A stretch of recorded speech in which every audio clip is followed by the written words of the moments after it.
planong tribute na hinahanda kay Ate Guy. Matutuloy pa ba?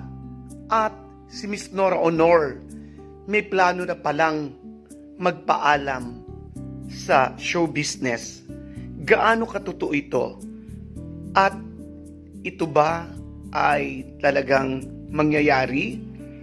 Alam niyo po, isa pang balita, si Ate Guy ay hindi nakarating sa burol at libing ni Miss Jacqueline Jose.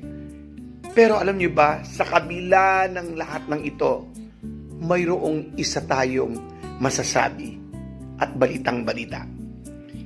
Ito po si Kepper DR na nagsasabing babalikan natin ng lahat ng yan sa pagpapatuloy ng Heart's Expression.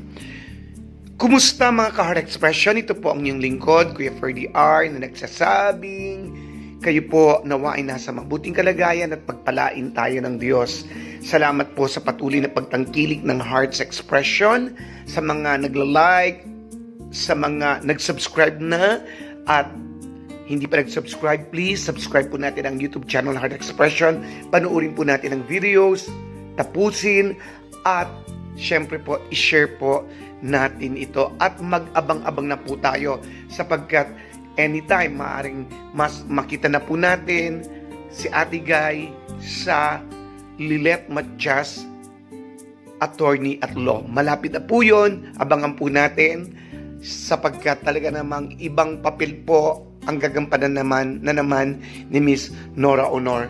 At syempre po, gayon din po, abangan na po natin yung showing ng Pieta na napapabalitang malapit na naman po itong mapalabas. At congratulations po kay Ate Guy sa pagpapalabas ng The Floor Contemplation Story na talagang ang dami pong nanood, matagumpay ang mga ang pelikulang ito, and of course, syempre na dinaluhan ng mga Noranians at talagang mga sabihin na natin mga iba't ibang personalidad. Talagang tagumpay po ito yung ginanap sa Cultural Center of the Philippines no po noong March 15. Ayan po, ang dami po no. Sa pagpapatuloy po, alam niyo po ba si Ate Guy ay merong dapat gawing proyekto na pelikula. At nasabi po ito ni Kuya Jobert sa kanyang YouTube channel. At sinabi niya na si Ate Guy po ay nagpaplano, marami na po na dapat gagawa po ng isang tribute na movie na kwentong buhay ni Ate Guy, of course. At syempre, sabi ko nga, talaga pong parang gusto na pong magpaalam yata ni Miss Nora Honor sa showbiz. No po? At isa po si Mr. Jobert Socaldito na talagang nagpo-push kay Ate Guy. Alam niyo po, love na love niya si Ate Guy. Napanood ko po ito sa kanyang YouTube channel at talagang pinupush niya na matuloy ito at talagang kung kani-kanino siya nakipag-meeting at nawa matuloy po ito dahil parang nagkakaroon ng problema. Nasabi niya po yun, panoorin niyo po sa kanyang YouTube channel. Kasama isa si Direk, may kasama siyang si Direk no po.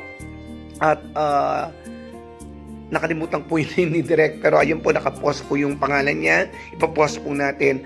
At alam niyo po, nakakalungkot po kung hindi matuloy ito. At malungkot din po na sa Ate Guy ay kung matuloy magpaalam. Pero alam niyo po, kahit na sinabi natin na magpapaalam siya, alam ko po na makikita pa rin natin siya. At syempre kung may mga magagandang pelikula, no? May maganda talagang mga gagawin sa Ate Guy. Hindi naman niya, sa palagay ko po, no? Hindi naman siguro niya matitiis na hindi gumawa ng mga makabuluhang pelikula. Alam niyo po si Ate Guy talagang nandyan lang siya at hindi niya matitiis sa kanya fans. Sabi nga ni Ate Guy, kahit na mayroong isang tao na nanonood, nakikinig sa kanya, maggagawa at gagawa pa rin siya ng pelikula. Kaya nawa po ay magpatuloy, magawa ang proyektong ito, kung man ang problema, ano man po yung mga pangangailangan, nawa po ay matugunan at masolve para mapanood ang pelikula ni Ate Guy. No po, marami po talaga, noon pa marami na nagsasabing gawin na ang pelikula ni Ate Guy.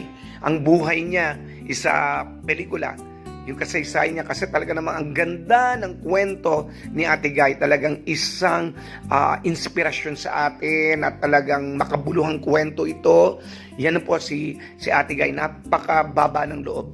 Kaya nawa po mapanood dito at maayos yung mga, kung ano man po yung mga pangangailangan, kung ano man po yung mga naging problema. Pag-pray po natin dahil talagang inaabangan ang istorya ni Ate Guy. Kung isa sa pelikula ito, sinong gaganap? Kung si Ate Guy ba? Paano po ito? Exciting po ito, hindi po ba? Pelikula ni Ate Guy na siya mismo, yung kwento niya mismo, yung ating mapapanood. At isa pa, ano po, alam niyo po ba na marami nagtatanong bakit wala si Ate Guy? Ano po, kahit na po paulit-ulit tayo, wala siya doon sa burol at wala siya doon sa libing. Nailibing na po at ilang araw na rin po ang lumipas, pero pinag-uusapan pa rin po at marami nagtatanong, wala pong dapat ipaliwanag si Ate Guy doon. At syempre, desisyon ni Ate Guy yun at hindi importante kung nandun si Ate Guy, wala si Ate Guy. Ang importante yung taus-pusong pasasalamat ni Ate Guy.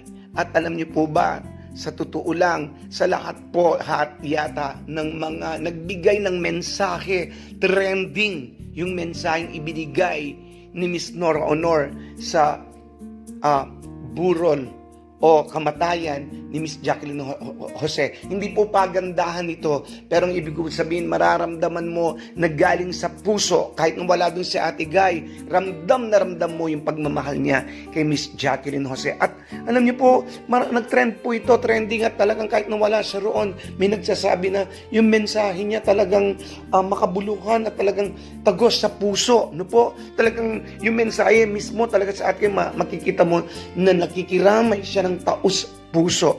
At alam niyo po, sabi nga dun sa isa pang YouTube channel na nagsasabi po, ayan po nakapost, sinasabi na isa si Ate Guy at si Miss Jacqueline Jose, yung talagang pagkakaibigan nila matindi. Matindi dahil po sa ito po ay pinagtibay ng panahon, lalo na nung sila magkasama sa mga pelikulang ginawa nila. Kaya alam niyo po, talagang sa Ate Guy, sinasabi trending yung message ni Ate Guy. Talagang pag sa Ate Guy nagsalita, nagbigay ng pahayag, wala siyang iniisip na ito ay pag-usapan. Ang iniisip ni Ate Guy mula sa puso yung kanyang sinasabi. Ito po si Kipper D.R. na nagsasabi, as long as there's love, we will stand, and to God be the glory. Maraming salamat po at mabuhay. Please like, subscribe, hit the bell button, Arts Exploration. Go, go, go!